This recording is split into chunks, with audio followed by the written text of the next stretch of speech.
Welcome to the Aêthoril Archives, the premier dedicated resource for monsters and memories. This channel is 100% focused on niche worlds, cults, indie MMORPG. We exist to document the classic renaissance and help you survive the unforgiving world of Aêthoril. If you are looking for a community that embraces the friction, the danger, and the lack of handholding, you have found your bind point. It's great to be back. It is Tuesday, January 20, 2026. And look, before we even get started today, I have to break the flow for just a second. I'm looking at our channel analytics, our archives, and the data is, well, it's pretty clear. Oh boy. Yeah, it looks like 90% of you listening right now aren't subscribed. 90%. That's a lot. It's a critical failure in your character build, is what it is. You need to hit that subscribe button, ring that little bell, and equip your notification slot. It's an essential piece of gear. And while you're at it, please share this video, share it with your friends. Exactly. Send this to your group, your guild, anyone you're planning on playing with.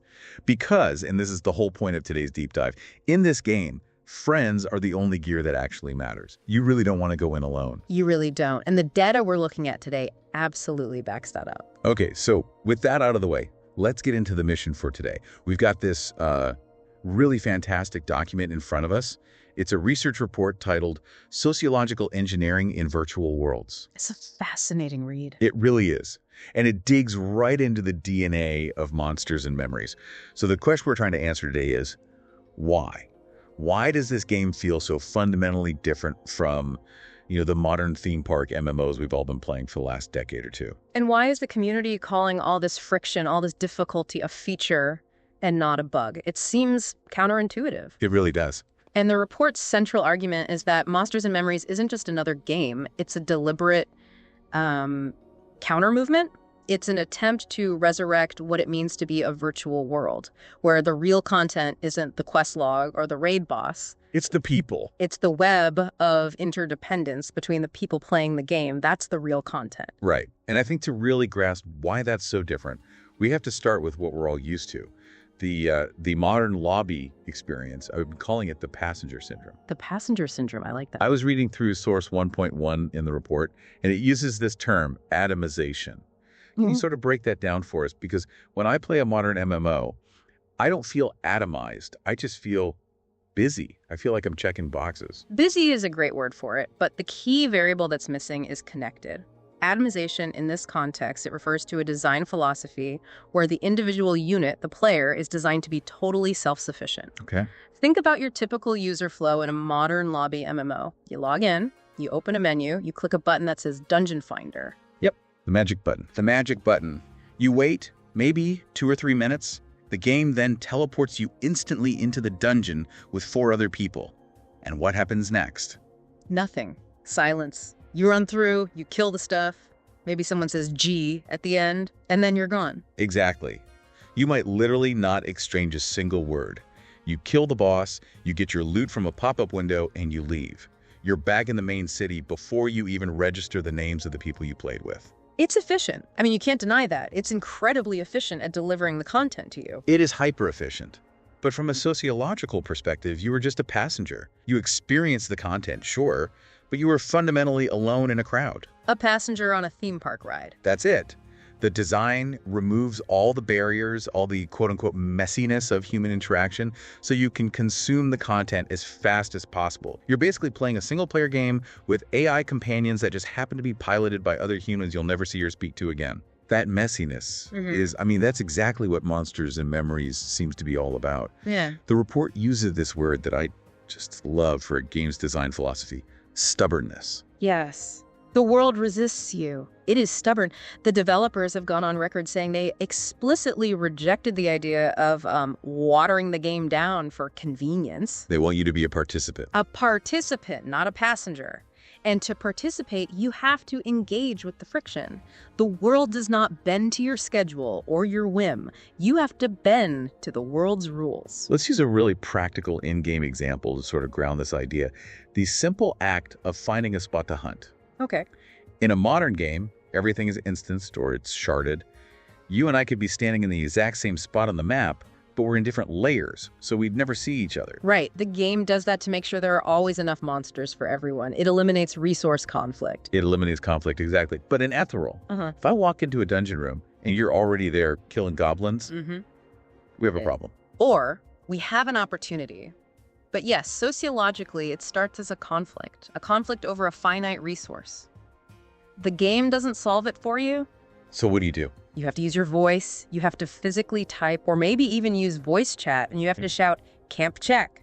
Camp check. It's such a simple two-word phrase, but it forces so much social interaction. Think about it. It forces you to acknowledge that another human being exists in your shared space and has a prior claim to it. You can't just ignore them. You have to negotiate. Yeah, you have to ask, hey, how long are you guys planning on being here? Or is it cool if we take the spawns over by the east wall? Do you have room for one more? Exactly. Can I join you? And that right there is the sociological engineering at work. It's not just nostalgia for old school mechanics. It's a deliberate design choice to force human connection. If the game just gave you your own private instance of that room, you would have never spoken to that person, ever. It's because you have to share this finite space that you're forced to socialize. You're forced to have manners. It's the difference between driving on a highway, isolated in your car, versus walking on a crowded city sidewalk. That's a perfect analogy. On the highway, you're in your bubble. You might get angry at another driver, but you're not interacting. On the sidewalk, you have to navigate around people, you make eye contact, you say, "Excuse me," if you bump into someone, you're aware of each other. And the pacing of the game itself plays a huge role in that too. The report points out that progress is deliberately slow and meaningful. Now, I have to play devil's advocate here for a second. Slow, to a modern gamer in 2026, usually just sounds like the game is wasting my time or attention spans are, shot. Why is slow a good thing in this context? Because speed, at least in this model, kills community.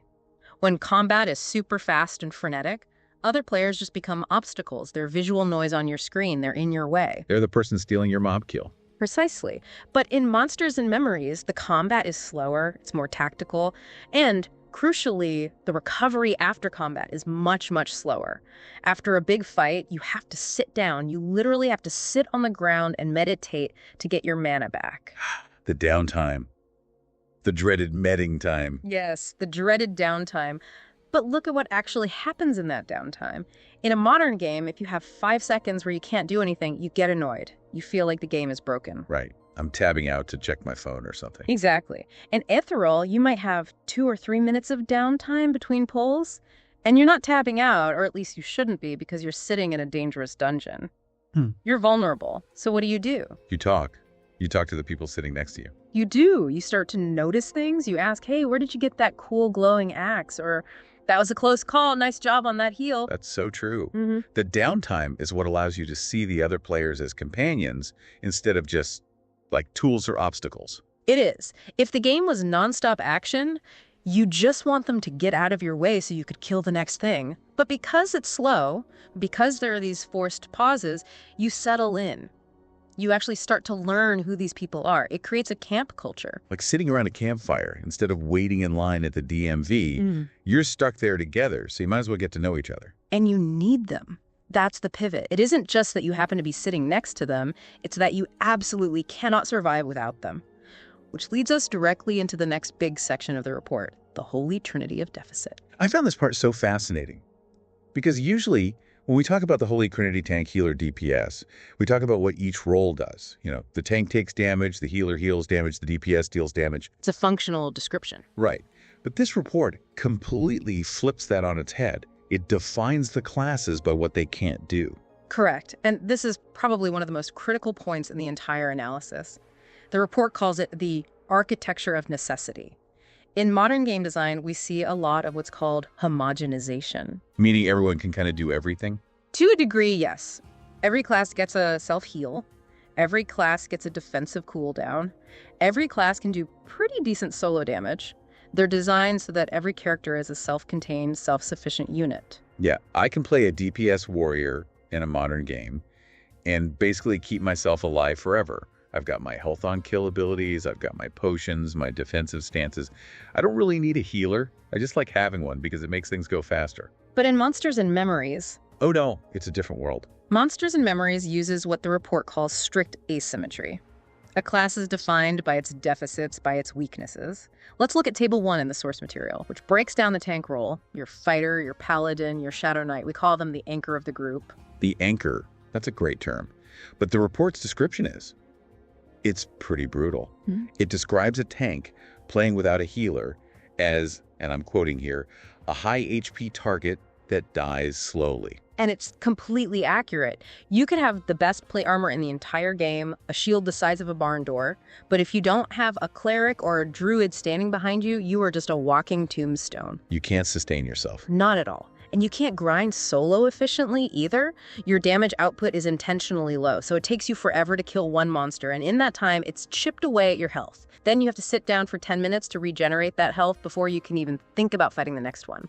So sociologically, what does that forced weakness, that deficit, do to the person playing the tank? It forces mandatory leadership. It's that simple. Because they cannot function effectively on their own, they must form and lead groups to make any meaningful progress. They become the organizers of the world out of sheer necessity. Out of survival, they're the ones in the main city spamming LFG looking for group, because it's their only viable path forward. Their primary deficit, the inability to heal themselves, forces them to become social connectors. Okay, so that's the tank. Then on the other side of that coin, you have the cleric. The report calls them the VIP. Or royalty, even. And their deficit is the polar opposite of the tanks. Their deficit is kill speed. Yeah, the report describes a cleric trying to kill a monster solo as inefficient to the point of masochism. Masochism is the word. I've tried it in games like this. I've tried to level a battle cleric, and the report is not lying. It is physically painful. You're just swinging a little mace that hits for like 2 damage while the monster has 500 health. You're basically trying to bore it to death. It's an exercise in futility, but that pain, that extreme inefficiency in soloing, creates immense social capital. How so? Because the group literally cannot function without them. The tank dies without a healer. The whole operation grinds to a halt. As a result, the cleric is courted, they're protected, they're revered. They're the scarcest, most valuable resource in the entire ecosystem. Absolutely. A high-level cleric probably has messages waiting for them the second they log into the game. Hey, are you free? Hey, we've got a spot saved for you in our group. They never have to look for a group. The groups look for them. It creates this really funny power dynamic. The tank is the leader. They're the ones pulling the monsters and setting the pace. But the cleric is the real boss. The cleric decides if we all live or die. Yeah. The tank proposes, the cleric disposes. It's a perfect balance of power, all built on those deficits. But here's where the report gets really interesting, I think. It brings up the third crucial piece of the puzzle. The Enchanter. And the slang term the report uses for them is the crack. Now, that's a loaded term. We should probably unpack why they use that specific word. It sounds intense, and it is. The slang refers to a line of spells, most famously Clarity, which are mana regeneration buffs. Okay, so it helps you get your magic back faster. Not just faster, it's a complete game changer. This ties back into the economy of resource regeneration we talked about. In Aêthoril, mana regenerates incredibly slowly. A wizard or a cleric who goes, out of mana might have to sit and meditate for several minutes to get their mana bar full again. Minutes of just staring at a blue bar. Yeah. In a modern game, you drink a potion or eat some food and be full in 10 seconds. Here, you are literally watching that bar tick up, pixel by painful pixel. You feel useless. Totally useless. And that's why the Enchanter's buff transforms them from just another support class into a social necessity. They dictate the pace of the entire group. Completely. With an Enchanter in the group providing that clarity buff, you have almost zero downtime. As soon as one fight ends, the casters are ready for the next one. The group becomes a nonstop machine of efficiency. And without one? Without one, you're stopping to meditate for 3 minutes after every 2 fights. The difference is night and day. And this fundamentally changes player behavior. Right. You see people in chat constantly typing who all Enchanter. They're actively hunting for this specific class. They're not just looking for a support role. They're looking for the battery that powers the entire group. It's not just a nice-to-have buff. It becomes an addiction. Once you experience the speed and power of a group with an Enchanter, you never, ever want to go back to the slow way. Hence the slang. The slang. And what this design does is it creates a market for pure utility. It ensures that even the squishy classes, the ones in cloth robes that die if a monster so much as looks at them, are valued just as highly as the big, tough tank in plate armor. It's a puzzle. It's a puzzle where every single piece is a different shape, and you physically need all of them to complete the picture. You simply cannot complete the puzzle by yourself. And that puzzle is spread out across a massive, dangerous, and deeply inconvenient world. Which brings us right into the next major topic, the tyranny of distance. This is what the report labels logistical friction. It's a core design pillar. There are no flying mounts to zip you across continents. There's no dungeon finder menu where you just click a button and get teleported. The world has a real, tangible physicality. Yeah. If you want to run a dungeon, you don't just queue for it, you have to travel there. And we're not talking about a 5-minute jog. The source material says that traveling to a mid-level dungeon can take 30 to 45 minutes of real-world time. It's a commute. You're literally commuting to your adventure. And think about what that investment of time does to your mindset. That 45-minute journey, it acts as a massive filter, for one. But more importantly, the report argues it creates what's called a sunk cost mechanism. Right, the sunk cost fallacy. Exactly. And normally that's a bad thing, right? It's a logical fallacy we're told to avoid. Don't throw good money after bad. But you're telling me that in this specific social context, it's actually a feature. In this social context, it absolutely is. Let's walk through the scenario. You've spent 45 minutes running through dangerous zones to get to the entrance of a dungeon. You finally assemble your full group of 6 people. You head inside, you pull the first big group of monsters, and the tank messes up. You wipe, everyone dies. Okay, total disaster. Tempers are probably flaring. Everyone's frustrated. In a modern lobby game where you queued for 30 seconds to get there, what happens next? You vote to kick the tank. Immediately, this guy's bad, get a new one. And a replacement appears 30 seconds later. You treat the player like a disposable battery. If it malfunctions, you just toss it and get a new one. No harm, no foul, just efficiency. Next person up. Vote kick initiated. Right. But in Aêthoril, after that 45-minute run, you cannot kick that tank. Why not? Because finding a replacement and then waiting for that replacement to make the 45-minute run all the way out to meet you, your group is done for the night. Your adventure is over. You are temporally and emotionally invested in this specific group of people. So you're stuck with them, warts and all. You are. And that reality forces a complete shift in behavior. Instead of defaulting to toxicity and just discarding the player who made a mistake, the group is now incentivized to teach that player. Ah, I see. The conversation changes from you're kicked to, okay, that didn't work. Here's what happened. Next time, try standing over here. Or don't use that ability until the healer says they're ready. So the friction of travel actually builds resilience and forces mentorship. It forces mentorship. It forces patience. It forces communication. That inconvenience is what transforms a random collection of players into an actual team, because the alternative, giving up and starting over, is just too expensive. That is a huge point. And this travel friction, it also creates entire economies within the game, right? The so-called taxi economy. Oh, absolutely. This is where certain classes really get to shine in a non-combat role. If you are a druid or a wizard, you hold the keys to the kingdom. You have the port spells, the gates, you can teleport people across the world. Which makes you a vital service provider. A player who is stuck in a remote city and needs to get to the main trading hub has to find a wizard. They have to hail them. They have to negotiate a price for the teleport. Maybe it's 10 gold. Maybe it's an item in trade. And then they have to thank them for the service. It reinforces that feeling of a living, breathing society. You're not just clicking a flight path on a map. You're interacting with another player who has a skill that you need. It's those little interactions, the haggling, the thanks for the port, the reputation you build as a reliable taxi service. That's what makes the world feel inhabited and real. But let's be honest, the world isn't just inconvenient. It's actively trying to kill you. It's incredibly deadly. And that brings us to this idea of shared adversity and what the report calls Type 2 fun. Type 2 fun is such a great concept. It's borrowed from, like, outdoor adventure, psychology, mountaineering, long-distance hiking, that sort of thing. Okay, so what's the difference between Type 1 and Type 2? Type 1 fun is simple. It's eating ice cream, watching a funny movie. It's enjoyable in the moment. Type 2 fun is climbing a mountain in a blizzard or running a marathon. It's miserable what you're doing. It's miserable in the moment. It's cold, it's wet, it's exhausting.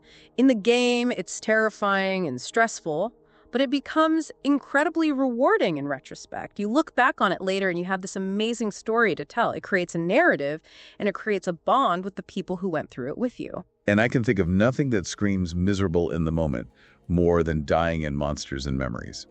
Let's walk through the mechanics of trauma here, because the report highlights a couple of penalties that modern gamers might find genuinely shocking. The penalties are severe, and they are designed to be. First, there's significant XP loss. When you die, you don't just respawn and try again. You lose a huge chunk of your progress bar, and it is entirely possible to de-level. That is the ultimate gamer horror story. Just imagine it. You've been grinding for days. You finally hit level 30. Ding! You get your new spells, you run to the bank and equip that awesome level 30 sword you've been saving for weeks. The feeling of accomplishment is huge. And then you go out, you get a little too bold, and you die. And suddenly that golden flash happens in reverse. Poof! You are level 29 again. The sword in your hand drops back into your inventory, unusable. Your new spells are grayed out. It is absolutely heartbreaking. And it creates a genuine, palpable fear of death. In modern games, death is a slap on the wrist, a minor inconvenience. In Aêthoril, death is a potential catastrophe. It makes your heart race when your health bar dips into the red. But the second penalty is, I think, even more significant for building community, and that's corpse persistence. Yes. When you die, all of your gear, your sword, your shield, your armor, everything stays on your dead body.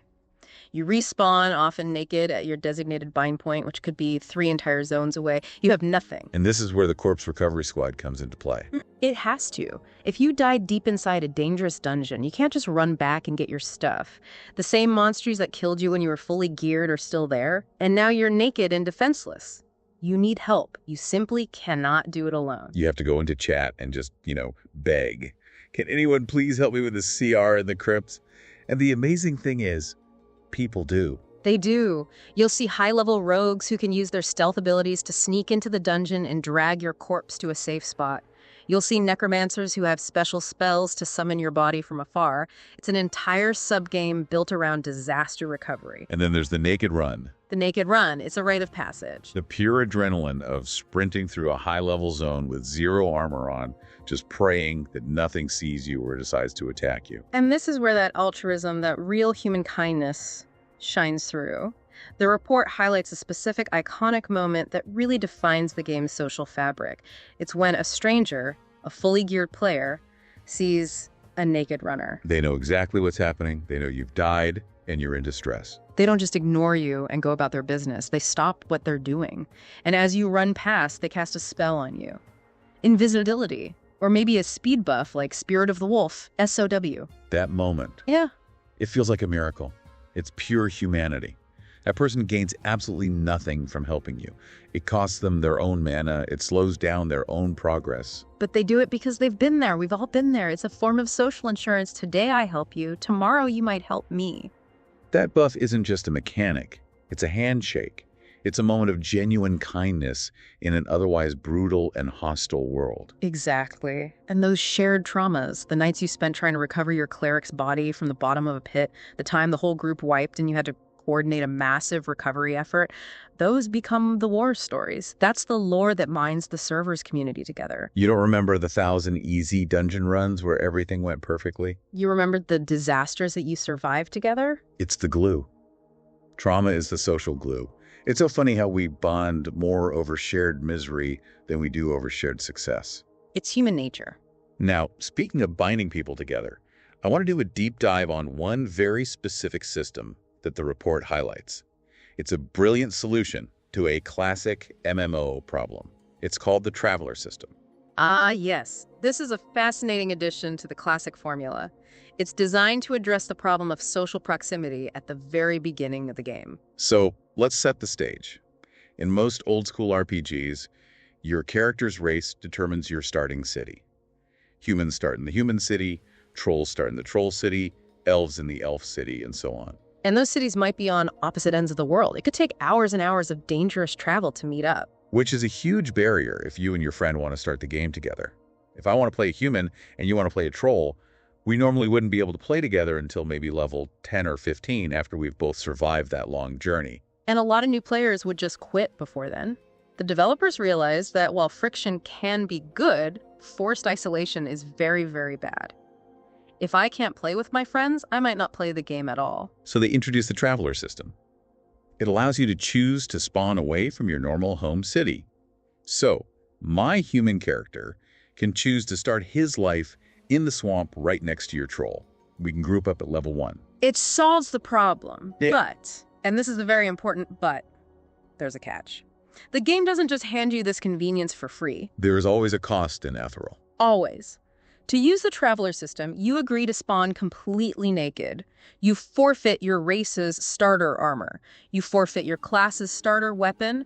You forfeit all of your newbie quests that would normally guide you and give you easy rewards. You are literally entering the world with nothing but the loincloth on your character, just for the privilege of standing next to your friend. That is a massive sacrifice. You're giving up the entire safety net of the early game. You are intentionally handicapping yourself in a major way. You won't have your tunic, your rusty dagger, your starting food and water, nothing. And that's where the sociological meaning comes in. The report analyzes this choice beautifully. The very fact that so many players voluntarily chose this difficult option proves that they value belonging more than they value power. The game is asking you a fundamental question right at character creation. Is playing with your friend worth starting with absolutely nothing? And the community answers overwhelmingly yes. Yes, it is. That really drives the point home. The stats, the gear, the quests, all of that is secondary.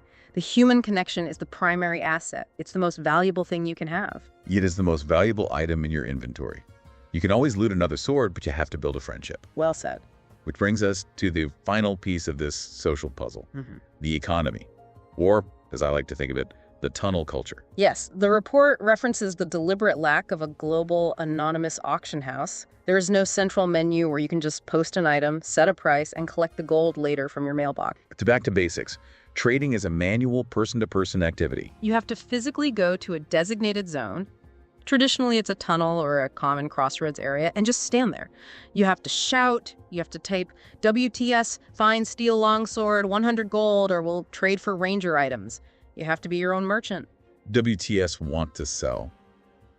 It feels so archaic. But this manual system creates something an auction house can't.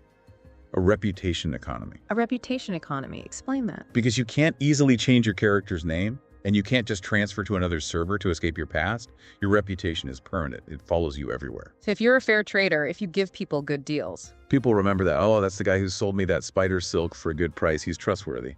But if you scam someone, if you're a ninja looter who steals a rare item in a dungeon group, you're blacklisted.